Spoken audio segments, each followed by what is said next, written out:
Hiya, I'm Jasper, and welcome to a video review for The Equalizer 3. So, as always, I'm going to give you the good, the bad, and the furry. To start off the furry, there isn't any.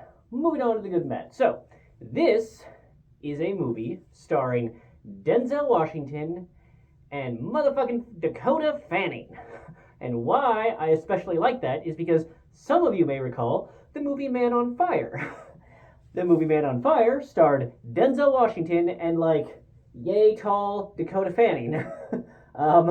So it's awesome that they are now in another movie together, and it's so weird because he looks exactly the same age as he did in Man on Fire, and she went from being this tall to now being a few years into, I don't know, after college graduation age, if you will. So it's weird, but she's still just an absolutely amazing actress. She brings it, and Denzel Washington, as always, brings it. I have in the description down below my links for the reviews for Equalizer 1 and 2, but basically, I really, really liked Equalizer 1. Equalizer 2, I thought was decent. On a rewatch, I liked it better, but still the last, culmination, climax period was just not, it was underwhelming. This one, I have to say that the opening sequence was so terrible. It was so long, and it had just these super slow panning shot that we get it, okay? We get it. And part of the problem is that it was done in such a way that had they been going faster, I would have been like, okay, they're trying to disguise stitching a single shot together. With how it was, I still think they probably did that, but it's such an obviously slow pace to do that I was like, why bother? And then also, they were showing you the aftermath of, a battle that killed a bunch of dudes. But what? It's one of those things where I probably would have liked to see it. We've seen John Wick's. Why would we not want to see the Denzel Washington John Wick the place? And so I thought that was a annoying choice, and then it was so slow, and then the follow on after that, and it was just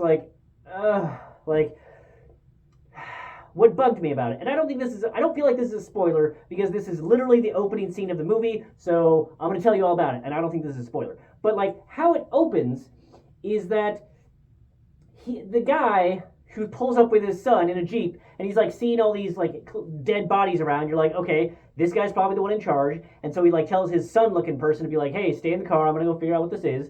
And so he's walking through his compound, and he has his hand on a gun that he puts in that he takes out of the glove compartment and puts in his back of his pants. But he's not holding it like somebody who's about to grab it, and B, he's walking around in this area. And yeah, he's walking with one of his men who was he told me to wait outside. But if you're scared enough of this dude to have your gun on you, then you would have it out. And if you're not scared enough of this dude to have the gun out, why do you have it on you when you have the guy with you to do the thing? You're either freaked out or you're not enough to have that gun or to have it in a usable position. So that was it kind of broke the believability. I was which is it? Which is it? And it's not either of them because you're not doing it correctly. So that was annoying. All that being said, it was a really, really, really good movie. I definitely liked it better than the second one, but I think I might have actually liked it better than the first one, because I do miss the Sherlock Holmes style of him calculating things and seeing the okay, I got to do this, this, and this, and then the fancy way that they shot him doing those things. They don't have any of that in this one. It's just quick hits. You never see the slow-mo of it or whatever, or the slow-mo planning, but because you've seen the first two. Well, you should have seen the first two. That being said, I talked with somebody who hasn't seen the first two, and they still was yeah, that's good. There's probably some stuff that I'm missing, but it's still good. And I think that they do a good enough job of laying what his thing is. A bit of the payoff of the why, I think, is a bit better if you've seen the first two, but it still works out. So anywho, they do a really good job with the fight scenes, and then also, it's sort of if you've seen a lot of horror movies, and I haven't seen a whole bunch, but horror movies are better when you care about the people that are getting like chainsaw massacred, right? Like if they just dive right into like random family or teenagers or whoever getting like murdered, you're just like, oh, that sucks. I mean, yep, that's unfortunate. But if they spend a few minutes or however long is needed to really have you care about the family or the teenagers and have like that connection with them so that when they get murdered, you're just like, holy fuck, no, oh god, oh no. Like, generally speaking, that is a better horror movie, right? I mean, that's how I felt about it, is that if you care about the people before they get murdered, it's better. And so this movie, I felt at, like, the opening scene, I still think regardless was too long, but then the next bit, I think, ended up being the appropriate length of time because the setup and the payoff and everything else that happened, like, it needed the time that it took for that for the next piece after the opening sequence.